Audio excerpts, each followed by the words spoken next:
Good morning. Welcome to Breakfast with John Kay and Sally Nugent. Hello there. It's 6 o'clock. Here are headlines. We can speak now to our chief political correspondent, Henry Zell. We return to our top story now and the attack in Sydney where 15 people have been killed. Let's just remind you of what happened. At 18:47 local time yesterday, New South Wales police received reports that shots had been fired at a park in Bondi Beach. The shots were fired from a bridge off Campbell Parade, aimed at a Hanukkah festival that was taking place.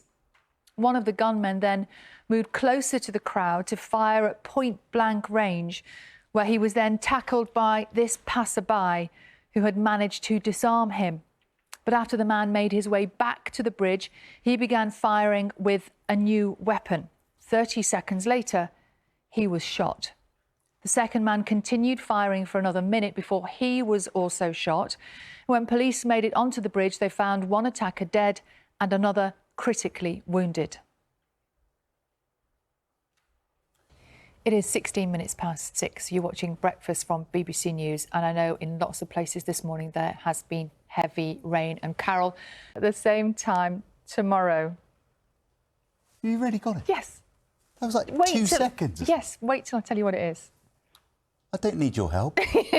No, you don't actually. But if you do, we'll be repeating the answer to yesterday's puzzle and the cliff tomorrow's at around 8:30.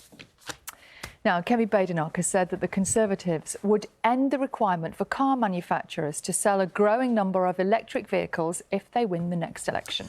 Under the current rules, all new cars will have to be electric or hybrid by 2030. Let's speak then to the Shadow Transport Secretary. Coming up here in the next half hour. Go and what it mean, how it changed everything, because all of a sudden it was a Brit doing it, wasn't it? It was something that, you know, kids, all of us could kind of identify. And he's worked so hard, hasn't he, going into schools and colleges and talking to kids and showing them what can be done with a career in science, and maybe you could be an astronaut after all. And he looks even younger now than he did 10 years ago. How does that work? I know, it must be going into space. It does something for you. Right, it's coming up to 6:30. Let's get the news, the travel and weather from Breakfast teams around the UK. See you in a second. It is 6:38 exactly. You're watching Breakfast from BBC News. John is here with this morning's sport.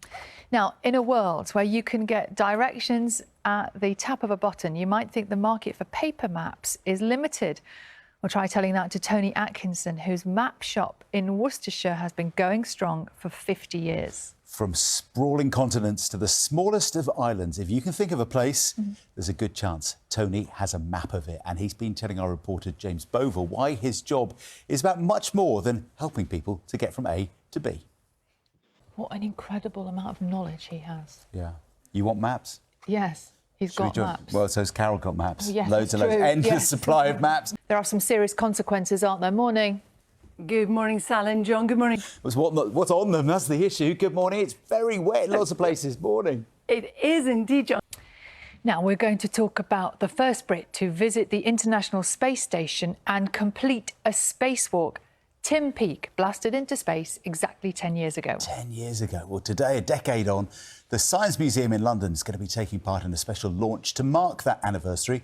And Fiona Lambden is there for us this morning to find out all about it. Good morning, Fee. That's the capsule he went up in, is it?